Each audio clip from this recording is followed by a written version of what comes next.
Bonjour à toutes et à tous, bienvenue dans votre site Maths et Physique en poche. J'espère vous retrouver en pleine forme. Dans cette séance, chers étudiants et étudiantes, je vais partager avec vous un exercice concernant la matière chimie, deuxième année baccalauréat. Donc voilà, le sujet est devant vous, il est constitué de deux parties. Donc on va répondre à la première partie et puis on va passer à la seconde partie. Donc je vais essayer de traduire, parler en arabe et en français pour que tout le monde puisse comprendre. Alors, on considère la solution une solution S0 d'une base B de concentration C0, 10-1 mol par litre et de pH 0 égale 11,8. Donner la définition d'une base de Bronsted, vérifier que la dissolution de la base dans l'eau est une réaction limitée. On pompe V0 égale à 20 ml de la solution S0 et on ajoute un volume VE de l'eau pure. On obtient ainsi une solution S1 de concentration C1. 10-2 mol par litre et de pH1 égale à 11,3. Calculer VE. Calculer les concentrations des espèces chimiques présentes dans la solution S1 et en réduire la valeur du pKa du couple pH plus B. إذا هنا عندنا واحد المحلول اللي هو S0 قاعدي تركيزه هو C0. عندنا البي اش 0 ديالو هو 11.8. اذا اولا هنا بالنسبه للسؤال الاول فهو سؤال يتعلق بالدرس. اعطي تعريف للقاعده حسب برونشتل، وتعرفوا بان القاعده حسب برونشتل هي كل عنصر كيميائي قادر على اكتساب بروتون H+. Autrement dit, une base, selon Bronsted, est toute espèce chimique capable de capter un proton H+. Donc voilà la réponse à la première question. بالنسبة à la deuxième question, donc vérifier que la dissolution de la base dans B، يعني إذا عندما تكون عندنا قاعدة، تفكك قاعدة في محلول مائي فهو يترجم عادة بواحد المعادلة اللي كتعرفوها كاملين. إذا غنحاولوا نديروا هذه المعادلة هي B بلس لو. دونك إلا كانت B قاعدة، قلنا قاعدة هي كل عنصر كيميائي قادر على اكتساب بروتون، يعني غتاخذ واحد H من هنا غتحول إلى BH+ وغتبقى عندنا H أو موان. إذا إلا بغينا نحاولوا، واخا هذا السؤال غير مطروح ولكن سنعتمد عليه في الإجابة عن السؤال، وهو الجدول الوصفي. يعني انطلاقا من واحد كمية المادة N0 اللي هي C0 V0، عندنا الماء دائما وافر en excès. دونك في لحظة T يعني خلال التفاعل غتكون عندنا C0 V0 موان X وهنا X وبيان في حالة التوازن غتكون عندنا X إكيليبر X الإكيليبر، بمعنى أن التقدم الأقصى تو إيكال X الإكيليبر سور X ماكس. إذا علما أن X الإكيليبر ما هي إلا تركيز ديال H أو موان في V، وكذلك هذه X هي C0 فوا V، دونك جو سامبليفي V بار V. دونك H أو موان ما هي إلا عندنا لو برودوي إيونيك كأو، دونك غنقدر دلالة كأو، دونك هي كأو سور H3 بلس، يعني H3 بلس هي 10 موان PH فوا C0. دونك يكفي أن أقوم بعدد تطبيق عددي، يعني هي 10 موان 14 sur 10 à la puissance moins pH fois C0 اللي هي 10 moins 1. دونك دير تطبيق عددي غتوجد 0.063. إذا أصغر من واحد، يعني أن هنا التفاعل غير تام. بمعنى lorsqu'on trouve un taux inférieur à strictement 1, on dit dans ce cas que la réaction n'est pas complète. Donc la réaction est non complète ou bien non totale, comme vous voulez. Voilà la réponse à cette question. Je parle en arabe et en français, bien sûr, pour que les autres puissent comprendre. Donc maintenant, on prend un V0, un volume V0. Voilà, il faut toujours دائما حاول ما امكن دير اشيم باش تفهم.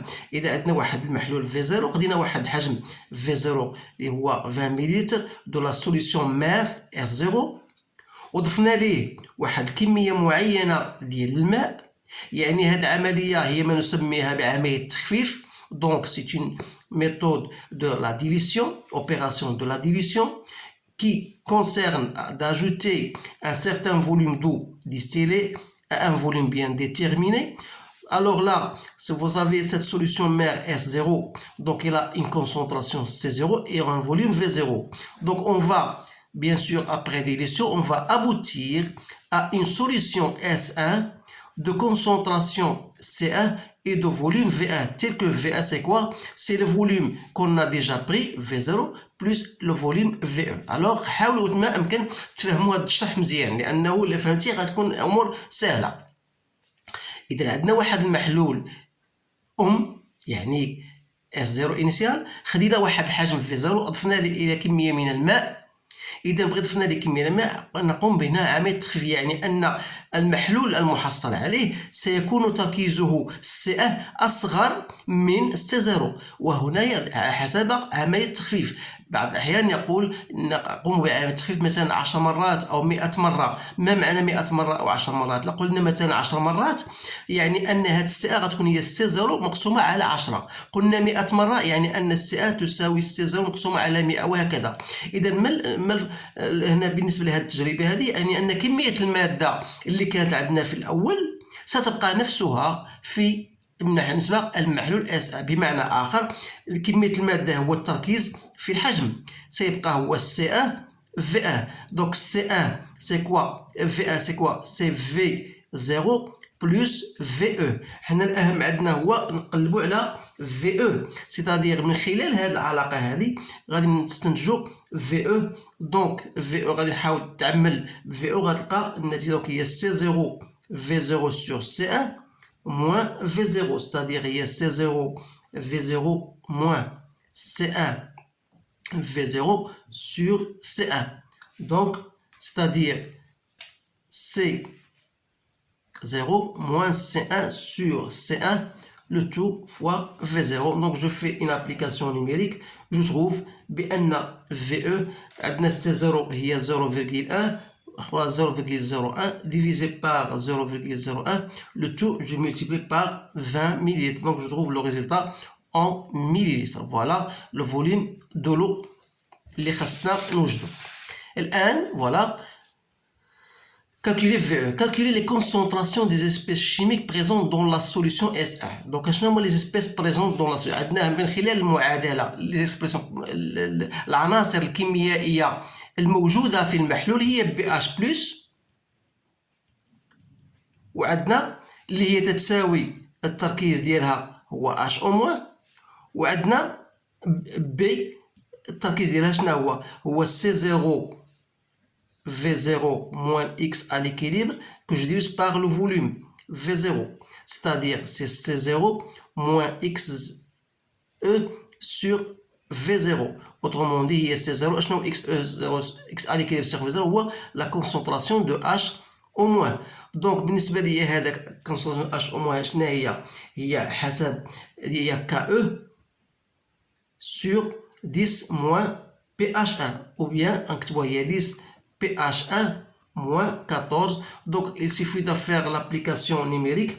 عندك le PH1 هي 11,3 moins 14, j'ai trouvé à peu près hier 2, 10, moins 3 mol par litre. Alors ici, de la même manière, j'ai C0 et 10 moins 2, moins 10 moins 8, donc maintenant 8, 10 moins 3 mol par litre. Voilà la réponse à cette question. Donc, من خلال هاد التركيزات, on déduire la valeur du pKa. Donc, نعرفوا بأن Ka من خلال التطبيق هي H3O+, BH+, sur B. Donc il suffit de faire votre application numérique. Donc H3O+ هو 10 moins PH1 fois BH+, لقيتها هي 2 10 moins 3 sur 8 10 moins 3. Donc PH1 c'est déjà هو 11,3. donc لقيت بأنها هي 4,92 10 à la puissance 10. وبالتالي PKa il y a moins log de Ka. Donc j'ai trouvé à peu près 10,69. Donc c'est 10, donc j'ai 10,69. Donc c'est à peu près 10,7.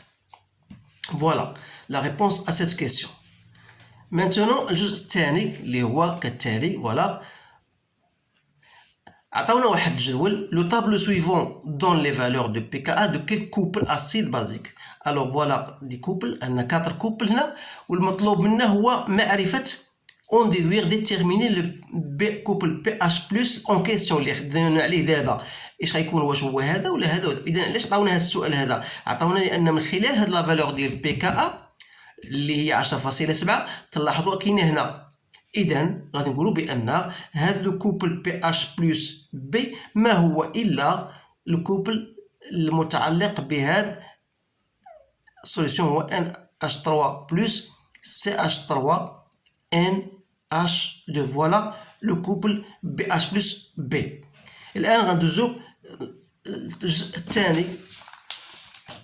عندنا en considérant une solution d'acide méthanoïque de concentration Ca et de pH 2,8. Voilà. Dressez le tableau de variation. Alors, avant de dresser le tableau de variation, il suffit d'abord d'écrire la réaction. Donc, vous avez l'acide méthanoïque avec de l'eau. Donc, un acide, c'est toute substance capable de céder un proton, donc un oslo, plus H3 au plus. C'est-à-dire à partir d'un certain nombre de moles CaVa, دائما هنا الماء en excès. Donc CaV moins X à l'équilibre, si vous voulez. Vous aurez ici X à l'équilibre, X à l'équilibre. Vous pouvez faire entrer X max sur les qui ne c'est pas la peine. Donc le but de ce tableau, voilà, on l'a dressé, sachant que le pKa de ce couple-là égale, montrer que CA égale. Voilà, ça c'est une question très intéressante. Donc qu'est-ce qu'il faut faire? À partir de l'expression de Ka, donc c'est H3 au plus, fois la concentration de HCO2- puisqu'ils sont les mêmes, je vais le mettre directement, H3 plus au carré, parce que celle-ci est égale à celle-ci. Donc sur Ca, Va, moins X à l'équilibre sur V, c'est H3 au plus. Voilà. Donc, à partir de là, ça va me permettre d'écrire. Je vais faire sortir, bien sûr, Ca. Donc, ça veut dire que Ca moins H3 au plus égale à H3 au plus au carré sur Ka. C'est bien ça. Donc, Ca n'est autre que H3 au plus H3 au plus au carré sur K. D'où je fais mon application numérique. Donc, H3 plus c'est 10 moins pH plus 10 moins 2 pH parce qu'au carré sur Ka c'est 10 moins pKa, donc moins 3,7. Donc ça me donne 10 moins 2,88 plus 10 de pH c'est moins 5,76 sur 10 moins 3,7. Alors vous faites votre application avec l'aide de votre calculatrice. J'ai trouvé exactement 0,01 mol par litre. Voilà, c'est bien ça. Question 3. Montrer que taux égale à ça. Donc cette question n'est pas facile du tout. Alors là, toujours à partir de Ka, on a dit c'est H3 au plus au carré sur Ca moins H3 au plus. Sachant que taux, vous savez bien sûr que taux c'est H3 plus sur Ca, c'est-à-dire je peux même écrire ça en fonction de taux, c'est-à-dire c'est Ca taux au carré sur 1 moins taux, parce que je vais simplifier par Ca. Donc il me reste celle-ci. Alors que je peux écrire, voilà, Ca taux fois taux, celle-ci. Voilà, sur 1 moins taux. Pourquoi j'ai fait cela? Tout simplement pour faire apparaître CA taux. C'est quoi? D'après la valeur de taux, comme vous le savez, taux c'est quoi? C'est H3 au plus, c'est X à l'équilibre, donc c'est H3 plus sur CA. Alors là, ça veut dire que H3 plus, c'est CA fois taux. Donc CA fois taux, c'est H3 plus, c'est-à-dire c'est 10 moins pH. Voilà, que j'ai multiplié, il me reste taux sur 1 moins taux. Alors si, voilà, ça c'est Ka. Donc Ka fois 1 moins taux, voilà, égale à quoi? Est égal à taux fois 10 moins pH. C'est-à-dire que Ka égale à Ka taux, je vais faire sortir Ka taux plus taux 10 moins pH. Ou bien taux en facteur de Ka plus 10 moins pH. D'où l'expression de taux n'est autre que Ka sur Ka plus 10 moins pH. C'est bien ça. Voilà la valeur de taux, c'est l'expression qu'on vous demande de montrer. Voilà, on a terminé donc ce sujet-là. Donc, je l'ai choisi tout simplement parce qu'il comporte ces questions très intéressantes que je voudrais partager avec vous et je vous demande même vous de le partager avec vos collègues. Donc, essayez de faire le bien avec vous-même. دونك نشكركم على الانتباه ديالكم واتمنى لكم حظا سعيدا. وهذه الايام القلائل اللي هي باقه اللي هي تمثل العد العكسي للامتحان، سأحاول طرح بعض المواضيع اللي هي تتعلق سواء بالرياضيات أو الفيزياء أو الكيمياء. دائما يتم اختيارها بطريقة تهدف أو بالأساس على ما هو مطلوب عندكم في الامتحان. وإن شاء الله اللي كانت هناك شي تعليقات ولا شي حاجة مرحبا بكم، وأشكركم على انتباهكم، والسلام عليكم ورحمة الله تعالى وبركاته.